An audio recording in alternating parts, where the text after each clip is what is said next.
Hola, bienvenidos una vez más a su altar familiar. Qué bueno encontrarnos en este tiempo. Permítanme continuar con un tema que lo hemos llamado dimensiones de la oración. Estamos aprendiendo a profundizar en la dinámica de la oración y cómo hacer oraciones eficaces. Mateo capítulo 6, versículo 10, está la dimensión del reino. Dice la palabra del Señor de la siguiente manera: venga tu reino, hágase tu voluntad como en el cielo, así también en la tierra. No solamente existe la dimensión del destino, que es a quien nosotros oramos, sino también existe la dimensión del reino. Una de las cosas que nuestro Señor Jesús nos insta a pedir en oración es que podemos pedir que venga su reino, que se establezca su reino y se haga su voluntad, y coloca el escenario en qué áreas, ¿no? Tanto en el cielo como en la tierra. Pensemos un momento en esto. Cuando vamos a orar, generalmente nuestra oración está enfocada a lo que yo quiero, a lo que yo deseo, a lo que necesito, ¿no? Parece que nuestra oración es una oración, como alguien diría, la oración de una oveja. Tal vez a veces nuestras oraciones son egoístas: dame, bendíceme, ayúdame, libérame, y empezamos a tener esa dimensión de oración. Pero el Señor nos está diciendo que antes de pedir por nuestras necesidades, que también es una dimensión, podamos reconocer la necesidad del reino de Dios. Jesús lo dijo de esta forma: mas buscad primeramente el reino de Dios y su justicia, y todo lo demás será añadido. Y creo que en la oración el Señor, en esta dimensión del reino, nos está instando a que podamos tener una petición y un deseo especial para que ese reino de Dios se establezca. Ahora, la pregunta es: ¿qué es el reino? La palabra aquí para el reino viene una palabra griega que es basilea, que significa literalmente el gobierno de Dios. Y nosotros necesitamos estar bajo el gobierno de Dios. Necesitamos pedirle al Señor que gobierne nuestras emociones, nuestros deseos. Creo que ahí es donde nuestro Señor Jesús nos enseñó en Getsemaní, cuando estaba haciendo la oración. Recuerda que Jesús le dice al Padre: Padre, pasa de mí esta copa, pero que no se haga mi voluntad sino la tuya. Ahora, la voluntad y el reino y la voluntad van ligadas, y Jesús las conecta aquí. Y no solamente las conecta para darnos la enseñanza, sino que también las conecta en su vida. Pasa de mí esta copa, pero que no se haga tu voluntad, mi voluntad, sino la tuya. Y ahí es donde nosotros necesitamos aprender a que en nuestra oración podamos aceptar la voluntad de Dios. A veces la voluntad de Dios es contraria a lo que yo quiero, es contraria a lo que deseo.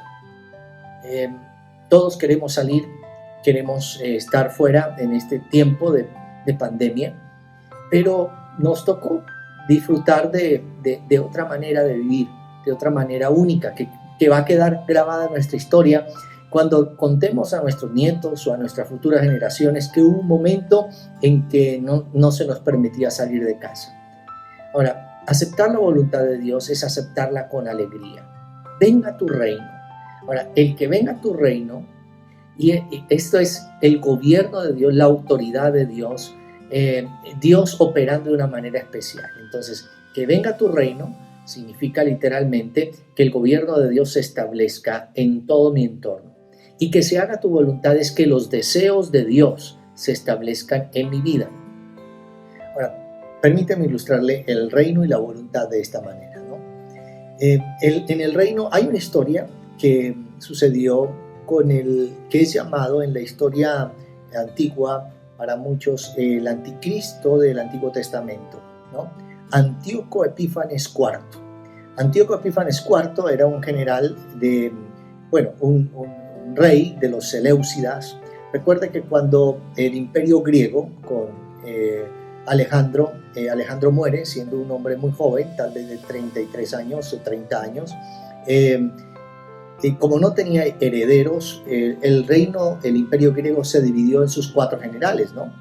Que eran Ptolomeo, Seleuco, Lisímaco y Casandro, los 4 generales de Alejandro. y se dividieron el imperio, y la región de que es hoy Israel, Canaán y toda esta parte quedó para los Seleucidas, y los Ptolomeos quedaron en la región africana. Entonces, Antíoco Epífanes IV se levanta para traer una profanación al templo judío, ¿no? Y profana el templo judío sacrificando una marrana. Cuando Jesús habla de la abominación desoladora que habló el profeta Daniel, oíste de la abominación desoladora, esa abominación se cumplió en Antíoco Epífanes IV y se cumplirá en el futuro anticristo. Bueno, pero eso es otro tema. Pero estoy hablando de la ida del reino. Entonces, él va a hacer, Antíoco Epífanes IV va a hacer guerra contra los Ptolomeos, y Roma envía un mensajero, uno solo, mensajero de Roma, para decirle a Antíoco que no haga guerra contra los Ptolomeos. ¿Por qué esta historia? Permítame un instante llevarlo a este clima que me impacta. Este funcionario romano llega y se entrevista con el rey, un rey soberbio, altivo, pues usted se puede imaginar si era llamado el anticristo del Antiguo Testamento, y le dice: mira, Roma te dice que no emprendas la guerra, que desistas de la guerra contra los Ptolomeos. Y en su soberbia, Antíoco Epífanes IV le dice: lo pensaré. Y el funcionario de Roma toma un palo, ¿no? Y le dice: está muy bien, piénsalo. Y hace un círculo alrededor de Antíoco Epífanes IV en la tierra, un círculo, marca ahí la tierra. Y le dijo: piénsalo, todo lo que quieras, pero cuando salgas de este círculo tienes que haber tomado una decisión.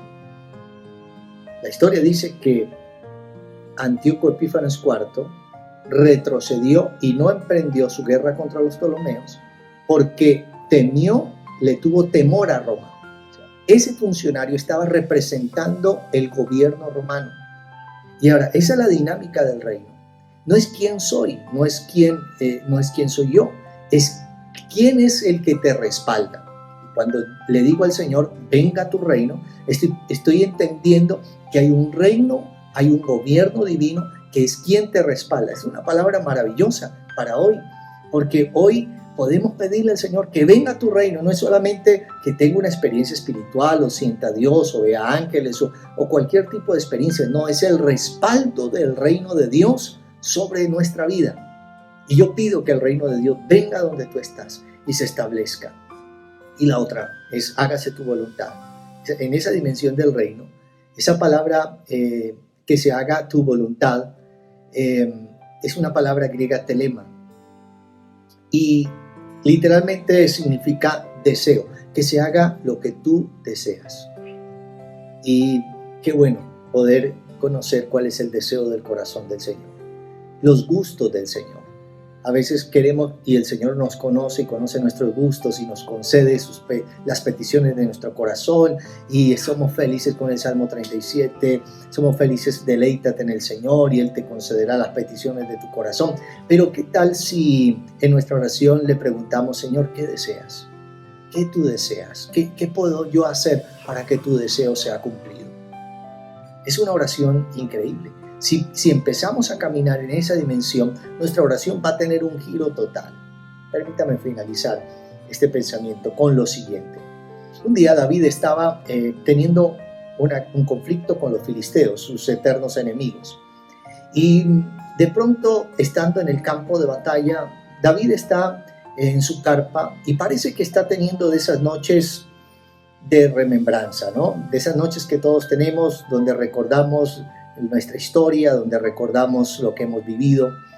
Y David está solo con el Señor, hablando y tal vez recordando, y hace una expresión, un pensamiento audible a través de sus palabras, y dice: hay quien me diera de beber del agua del pozo de Belén. O sea, él hace esto, ese es el deseo. Y dice que había 3 hombres cuidando a David afuera de la carpa, estaban allí durmiendo, vigilando, y escuchan el deseo de su rey. El problema es que el pozo de Belén estaba donde estaba el campamento de los filisteos, y él estaba en el centro. Así que estos 3 valientes van, se se involucran, se penetran en el campamento filisteo y llegan al pozo de Belén y sacan agua del pozo de Belén. Y se la llevan y tocan la puerta a David, a eso de las 2, 3 de la mañana. David sale, ¿qué pasó? Mi rey, aquí está, este es lo que tú deseas. Esta agua es el agua del pozo de Belén. Y cuando David ve eso, él la recibe y dice, y no se sintió digno de tomar esa agua, sino que la derramó delante de Jehová. O sea, no se la toma, pero la ofrece en sacrificio para Dios. No soy digno de ver la vida de estos hombres. Eso muestra el corazón de adorador de David. Pero la historia podría terminar allí como una simple anécdota. Pero en las crónicas se reportan a estos 3 hombres como los 3 hombres más valientes que tuvo David. No fue el que venció a casi un ejército entero, no fue el que le quedó su espada pegada en la mano, no fue el que venció un gigante más grande que el que venció David, un gigante más grande que Goliat. No, fueron los que concedieron el deseo del corazón de su rey. Yo te animo para que juntos podamos hacer historia, no en esta tierra, en el cielo. Que seamos conocidos como aquellos que hacemos el deseo del corazón de nuestro rey. Y que el cielo nos conozca como esos valientes que estuvimos dispuestos a pelear hasta el final. Que aunque perdamos algunas batallas, que aunque nos sintamos tan débiles, podamos decirle, sabes, Señor, yo quiero que tus deseos sean hechos en mi vida. ¿Por qué no oramos? Padre, gracias. Gracias. Queremos ser de aquellos que conceden las peticiones de tu corazón. Perdónanos todas las veces que hemos sido egoístas y hemos pensado solamente en nosotros. Y ayúdanos a entender lo que tú tienes para nuestra vida. Te alabo y te bendigo. Y te doy a ti honor y gloria en el nombre de Jesús. Amén y amén. Bendiciones. Nos vemos en otra ocasión aquí en este altar familiar.